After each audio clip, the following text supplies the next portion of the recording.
Во Скопје чествувањето на Илинден беше под покровителство на претседателката Гордана Силјановска-Давкова. Таа зборуваше за идеалите на Ченто, но и за современите предизвици на државата. Сања Димитровска во овие вести, кои пораки ги испрати претседателката.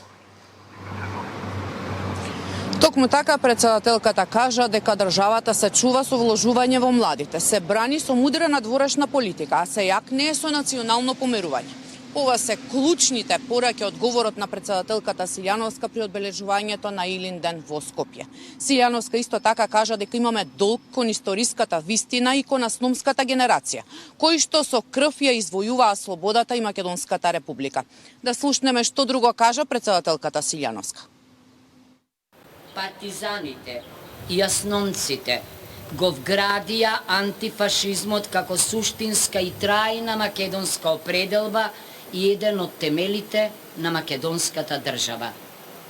Нашата народно-ослободителна борба беше епохално, автентично дело, а слободата не ни беше подарена од некој друг, туку сами се ослободивме со нашата 120.000 бројна народно-ослободителна војска.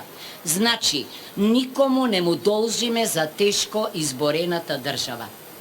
Токму затоа, никој нема право да ја ревидира нашата национална историја, оти секој народ, па и македонскиот, има право на своја историја.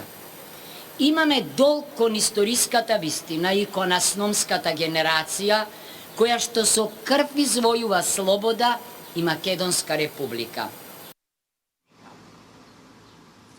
Силјановска кажа дека државата се чува со вложување во младите, бидејќи младите се изборија за слободата и ја создадоа државата. Речиси половина од асномците биле помлади од 30 години. Меѓутоа, реалноста, како што кажа претседателката Силјановска, е дека најперспективните млади сега бегаат од државата во потрага по пристојно место за живење. Кога знаењето и успехот ќе бидат поважни од книшката и од познанствата. Тогаш, според претседателката Силјановска, младите ќе останат да живеат, да работат и да создаваат во државата. Еве што друго кажа претседателката Силјановска. Знаеме дека секоја земја кандидат прави компромиси врзани за адаптирање на односите и процесите на акито или решавање на различни спорови. Но нашето искуство има уникатен предзнак како постојана и незавршена низа од барања со кои што се оспорува и се нарушува нашето суверено право на самоопределување. Но факт е дека не само ние со блокадата на нашата евроинтеграција, туку и оние што не блокираат губат. Губиме сите. Државата јакне преку националното помирување. На Ченто му замерувале поради неговата подготвеност да се помири со довчерашните неистомисленици, под услов да застанат на истата македонската линија.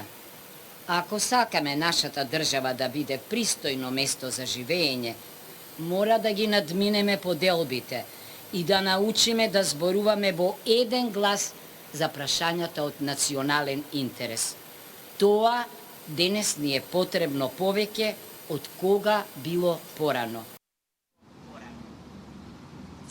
Пред спомениците на Никола Карев и на Асном и пред споменикот на Методи Андонов Чинтов, освен претседателката Силјановска, цвеќиња положија и делегација од собранието, политички партии, борци, како и дипломатски представници. Студио? Сања Димитровска за чествувањето на Илинден во Скопје.